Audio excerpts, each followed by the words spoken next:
दोस्तों, Kerala high court ने एक अपना ऐतिहासिक फैसला सुनाते हुए कहा है कि अगर नाबालिग बच्चों को गाड़ी चलाते हुए पकड़ा गया या फिर ट्रैफिक रूल्स का उल्लंघन करते हुए पकड़ा गया तो एमवी एक्ट के सेक्शन 199 ए के तहत उनके माँ बाप पर केस दायर किया जाएगा। आइए जानते हैं क्या था ये मामला। इस केस का टाइटल है Sharafuddin versus state of Kerala case और इस केस की सुनवाई जस्टिस बेचू कुरियन थॉमस की बेंच कर रही थी। इस मामले में एक व्यक्ति ने नाबालिग को बिना ड्राइविंग लाइसेंस के अपनी मोटर बाइक चलाने की इजाजत दी थी, जिसकी वजह से एमवी एक्ट के सेक्शन 199 ए के तहत और आईपीसी के सेक्शन 336 के तहत आरोप लगाए गए थे। कोर्ट के सामने जो मेन मुद्दे उठाए गए थे वो कुछ इस तरह से हैं। पहला तो ये कि एमवी एक्ट के सेक्शन 199 ए का दायरा क्या है। कोर्ट को ये फैसला करना था कि एमवी एक्ट के सेक्शन 199 ए के तहत अगर कोई नाबालिग गाड़ी चलाते हुए पकड़ा जाता है या फिर बिना लाइसेंस के पकड़ा जाता है तो क्या उसके माँ बाप पर केस किया जा सकता है।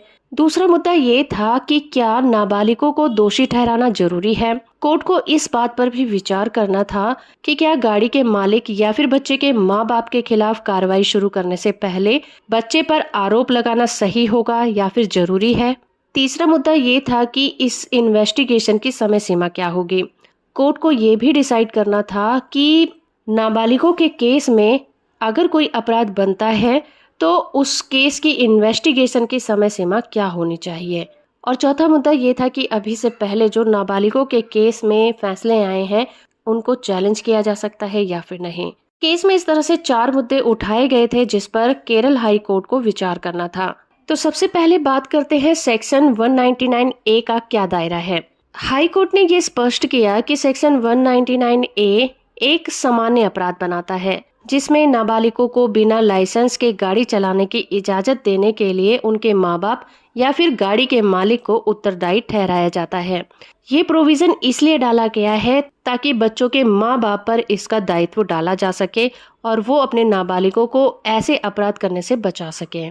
इसके लिए नाबालिगों पर और उनके माँ बाप पर एक साथ मुकदमा चलाने की जरूरत नहीं होती। दूसरा मुद्दा था कि क्या नाबालिगों को दोषी ठहराना चाहिए। इस पर हाई कोर्ट ने अपना फैसला सुनाते हुए कहा कि माँ बाप या फिर गाड़ी के मालिक पर मुकदमा चलाने से पहले नाबालिगों को दोषी ठहराना या फिर उनके खिलाफ आरोप लगाना जरूरी नहीं है। सेक्शन 199 ए के तहत मुकदमा चलाने के लिए डायरी में उस अपराध की रिकॉर्डिंग होना ही काफी होगा। तीसरा मुद्दा था समय सीमा को लेकर। तो हाई कोर्ट ने कहा कि रूल 2016 ये प्रोविजन करता है कि फाइनल रिपोर्ट दाखिल करने के लिए 2 महीने का टाइम दिया गया है और साथ में ये भी कहा कि ये कोई निर्धारित समय नहीं है, लेकिन ऐसे मामलों में जो जांच हो वो जल्दी से जल्दी पूरी होनी चाहिए।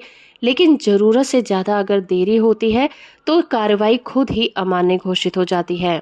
चौथा मुद्दा ये था कि इस तरह के केसेस में जो पहले फैसले आए हैं उनका क्या प्रभाव होगा। तो हाई कोर्ट ने कहा कि Polachan versus state of Kerala और Sameera versus state of Kerala के केसेस में जो भी फैसले सुनाए गए थे वो जुवेनाइल जस्टिस के प्रोविजन पर विचार किए बिना ही सुनाए गए थे। इसीलिए रिसेंट में दिया गया ये फैसला आने वाले केसेस पर लागू होगा। तो इस तरह से जस्टिस बेचू कुरियन थॉमस ने अपने फैसले में कई महत्वपूर्ण बातों को बताया और ये कहा कि इस प्रोविजन का उद्देश्य नाबालिगों द्वारा अपराध किए जाने को रोकने के लिए है और जो नाबालिग कम उम्र में गाड़ियां चलाने का शौक रखते हैं उन्हें ऐसा करने से रोकने के लिए है। और माँ बाप पर केस चलाने का एम ये है कि उन माँ बाप को सबक सिखाया जा सके जो अपने नाबालिग बच्चों को गाड़ी चलाने की इजाजत देते हैं। जजमेंट की पीडीएफ कॉपी का लिंक आपको नीचे डिस्क्रिप्शन में मिल जाएगा, आप वहां से इसे डाउनलोड कर सकते हैं। होप कि ये वीडियो आपको इन्फॉर्मेटिव लगा होगा। वीडियो को लाइक और चैनल को सब्सक्राइब करना बिल्कुल मत भूलिएगा।